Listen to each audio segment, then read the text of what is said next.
හැමෝටම සුබ සන්ධ්‍යාවක් වේවා. දැන් අපි ඊයේ පොයේ දවසේ අද ඉඳලා නිවට දවසේ ඉතින් අපි යනවා වෙල් බලන්න. ඕක තමයි ඉතින් නිවට දවසේ තියෙන වැඩි. පන්සල තියෙන්නේ ඒවා කෙලවරේ. ඕක තමයි අපේ පන්සල. ඉතින් ඒකත් මාරව පිළිදීමක්. හැබැයි පන්සලයි දාගමයි කියන එක හරියටම කන්සෙප්ට් එකේ තියෙනවා. ඒ හරියට නලි කරම අලි ගහන කැලයක්. අලි ගහන කැලේ මැදින් තමයි අපි කුඹුර වලට යන්නේ. තේරෙනවද? ඉතින් සුපිරි කැලේ. ඉතින් ආයෙත් පස්සේ ඉතින් අලි තමයි. අලි බලන්න ඕන නම් මෙහෙ ඉන්න. පින්න වලට නෙමෙයි යන්න ඕනේ. අලි බලන්න අපේ ගමට එන්න ඕනේ. උන්ති වලද? ඉතින් සුපිරියටම අලි බැලුවා. අලි පට්ටියක් බැලුවා හැකි. අලි 100ක් විතර ඉන්නවා එක පට්ටියක. සමහර දවස්වල මෙන්න මේ හරියටම හම්බ වෙනවා අලි. අලි 10යි 15යි. හරි මොකද කරන්නේ? කුඹුරට යන්නත් ඕනේ. මේ අපි යනවා ඉතින් ඔය. ඔන්න කුඹුරේ ආයෙ පේනවා. කුඹුරේ ආයෙ පේනවා. පොඩ බලා ගන්න පුළුවන්. මේක මෙන්න වෙන කුඹුරේ ආයෙ. අනිත් මේ අලිත් එක්ක තමයි ඉතින් වාසේ. අලිත් එක්ක තමයි ජීවත් වෙන්න වෙලා තියෙන්නේ. ඉස්සරහට මම හිතනවා අලි එන්නේ වැඩි වෙයි කියලා. මේ වෙන්නේ කුඹුරේ ආයෙ. ඔබ තමයි කුඹුරේ ආයෙ. එක දවසක් හරි ආවෙ නැත්නම් ඉතින් අලි ආවොත් ඔක්කොම සෙට පොච්චි තමයි ඉතින්.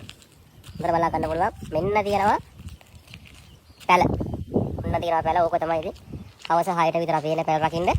අපි ගිහින් බලමු පැලේ මොනවද තියෙන්නේ කියලා. ඔන්න අපි යනවා පැලට. මේක තමයි වේල්ල.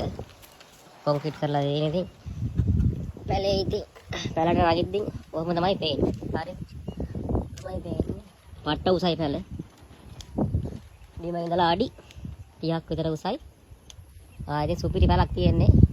අලි 10ක් කරේ නැංගත් මේ අල්ලන්න බෑ ඉතින්. ඔය තියෙන අලිය විදලා. ඔය අලිය අඩි තියෙන්නේ. අලිය විදලා. හොඳට බලා ගන්න පුළුවන්. ආයිත් කියන්නේ ඉතින් අලි බලන්න ඕන නම් එන්න ඉතින් මෙහෙට. ඔන්න තියෙනවා යාළුවනේ පැල. රයිට්. ඔක තමයි පැල. සුපිරි මෙට්ටයක් දාගෙන තියෙන්නේ. සබර නිදා ගන්නත් ඕනේ ඉතින්. නැත්තම් බෑනේ. ඔන්න මෙට්ටේ. මෙන්න කොට්ටේ. මෙන්න තියෙනවා ආස්කූ. රයිට්. ආස්කූ. අලි ආවත් ඉතින් උන් ආස්කූ වලට නගන්නේ. දුම්බුල ස්ටික් උත් තියෙනවා. අම්මට උඩ දුම්බුලස් එකේ ඉන්න තනි කර මේ. රංජා ඉන්නේ. රංජාගේ පෝස්ටර් වගේ තමයි මේ පොතලා තියෙන්නේ. දුම්බුලස් අත ඉන්නවල. මෙන්න තියෙනවා. ගයිස්.